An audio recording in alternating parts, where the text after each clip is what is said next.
On today's installment of Storage Unit Stories, I hope you can hear me. They cutting the grass. But somebody asked me, was I married? No, I'm divorced. And before I start telling you the story about how I got divorced, I'm going to put this parental advisory sticker over here in this little corner because I'm not finna watch my mouth. The only problem I'm having is how do I tell the story, where I started, right? It's a long story. Let's start at the beginning. I was 7, she was 8. She kissed me. We was at church. I was managed. Do not judge me, but this where the story began at. And the church is important. It'll come back up later on. So fast forward 10 years, 9, 8, 9 years. I'm in high school and she my high school girlfriend too. Yeah, we went to prom and all of that. We actually got put out of prom, which is a whole nother story all by itself. And if you want to hear the story about how I got put out of prom, well, we got to take pictures and all of that. There are some prom pictures of me and my ex-wife floating around somewhere in the world. I just don't have no copies of them. I'm sorry. I went to jail a couple times. You know, you lose a whole bunch of stuff when you go to prison because who gonna keep it? Like, you know what I'm saying? So I had the pictures to prove that she was my high school prom date. But needless to say, fast forward, right? Now fast forward a little bit past that, she in college and I'm on the run. And I went to prison. Bam. Now, while I'm in prison about 7, 8, 9, 10 years. And she popped back up in my life. Now, at this point in time, she is an ordained minister. I told you the church was going to come back up in this story. So I'm in prison. She an ordained minister, and I was her first love. So she reached out to me, and we reconnected. I'm talking about we reconnected. She rolled the last few years of my bit out, and I'm talking about I love her to pieces, and she loved me to pieces too. Needless to say, we divorced, but she still loved me to pieces. But let me keep going so we can get to the story. I get out of prison and I get married.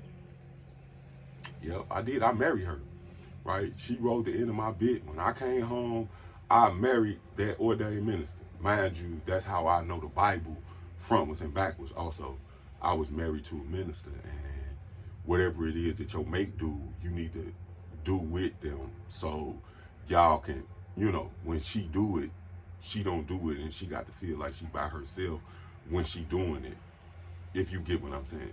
But that's also another reason why I don't really be big on religion and all of that, because with her being an ordained minister, I got to see what went on behind the scenes at one of the biggest churches in our city. I'm not going to say that I agree with it. I'm not going to say that I disagree with it neither. What I am going to say is I don't want to be a part of it either way, and I'm just going to leave it at that.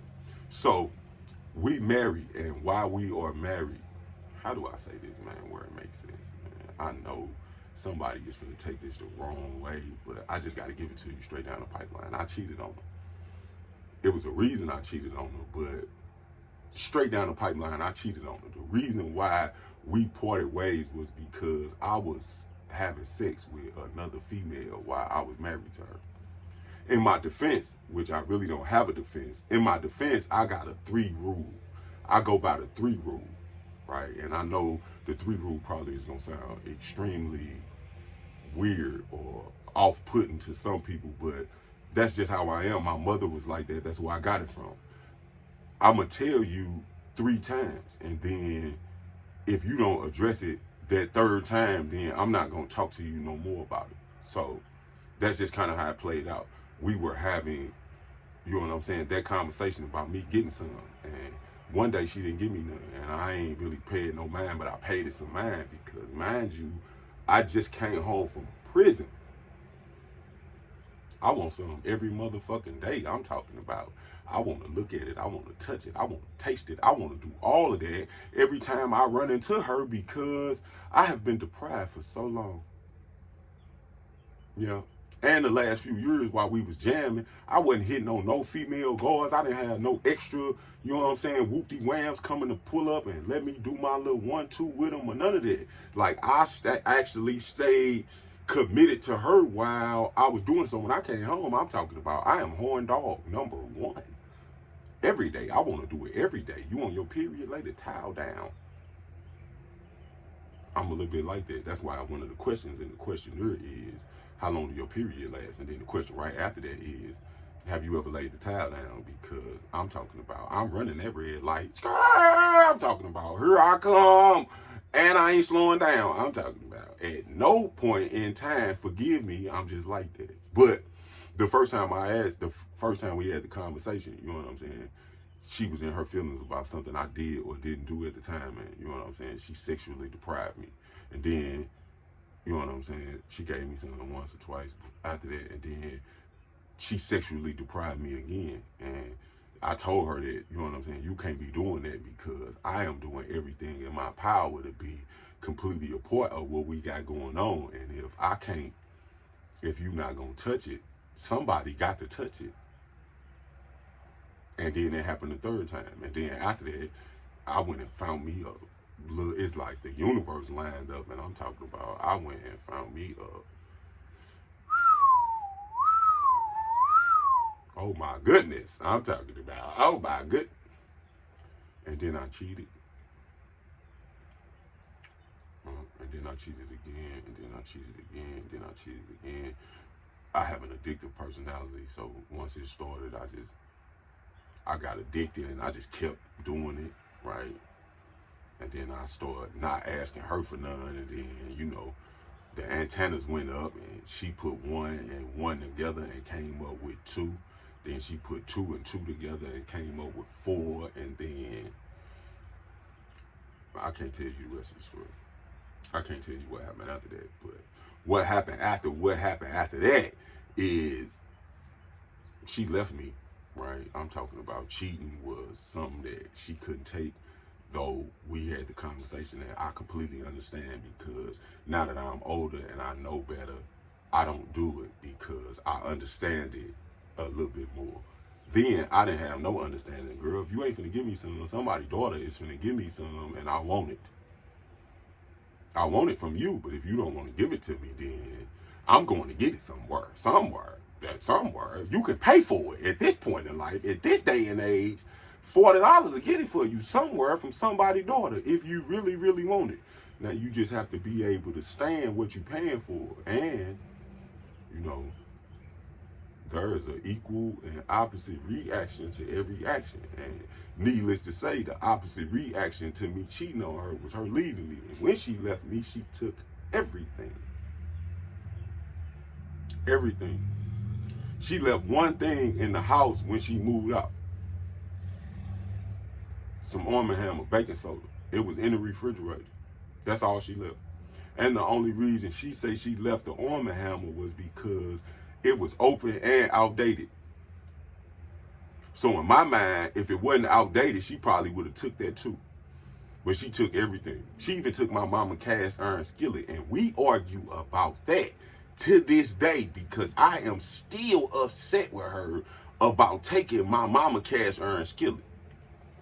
Yeah, she left and took everything.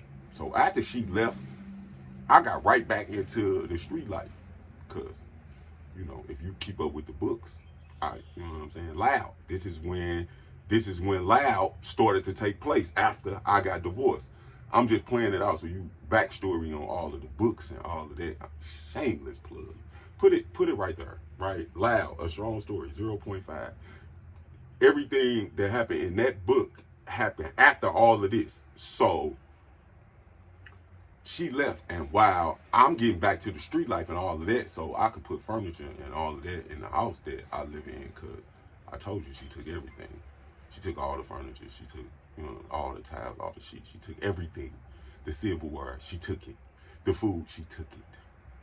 The rugs, the blankets, the carpet, she took it. Right? She took everything. Right? I'm not mad at her about it.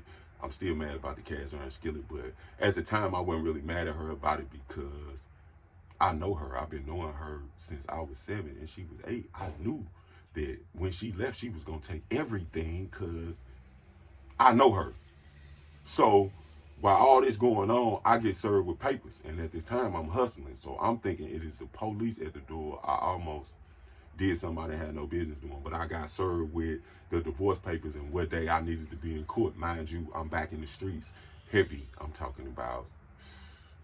It's crazy how I'm back in the streets. But on that day that I was supposed to be in court to be completely divorced, annulled, or whatever term they used while they was doing what they was doing, and they was giving her name back. That hurt too. I tell her that all the time too. When she took her name back, right? I'm talking about, that touched me in a way that I can't even begin to explain. It's just like she took it back. She was a Smith. She went back to who she used to be, a Walker. And I love that Walker. I will always love her. She's my ex-wife. So, when I get to the court date, this is important. When I get to the court date, I told you I was back playing in the streets. I have a pocket full of narcotics. I have several firearms in the vehicle. Mind you, I am a convicted felon at the time. If you read the book, you already know I didn't care. So, I have narcotics. I have firearms. I got a pocket full of money. And while I am waiting to be seen by the judge for this little said hearing, I am bucking sales on the court parking lot. I'm having geekers pull up at the court building. I'm serving them at the court building. Come pull up. Come pull up. It was 2,400 at the time, and come pull up on me. Right? This is where I'm at. Come pull up. You want us to come to Clayton? Yeah, come to Clayton, man. You gonna blend right in. Right? So by the time all of that transpired and I get up in the courtroom, I am the only husband that showed up. There is a courtroom full of bitter and angry. I'm sorry I'm saying this, but you had to be there to see it. There was a courtroom full of bitter and angry women who wanted to be separated from the man that they had attached themselves to. But I was there because I was trying to get my wife back. Yeah, see, I could say that, right? Like, I literally showed up and we had a little meeting off to the side, and I was telling her attorney, like, I don't want to get divorced. I'm sorry, right? I'm sorry. I won't do it no more. I won't. My ex-wife is looking at me like, I'm not trying to hear nothing you talking about because I know you. I was 7, she was 8. You gotta keep in mind, she been knowing me that long. And she like, no, I know you. I know how you are. I know how you gonna react when I react in this type of manner. Or I act like this and you react like this. Or you act like this and I react like this. I'm not gonna be doing that because you just came home from jail and you don't know how to control yourself. So we are gonna still be friends, but I don't want to be your wife no more. I'm talking about it and I'm feeling so bad. But we get up, right? All of that passed and we end up standing in front of the judge. And this is where I learned that marriage is really a contract. It's an agreement that you have with yourself and the state that you married in on how y'all tie all these things together. Because I had a whole bunch of credit card debt at the time, and all of the credit cards was for stuff that I got for her. You know how you go out with your wife and y'all shopping in Sears or any one of the other stores and they ask you, do you want to apply for a credit card?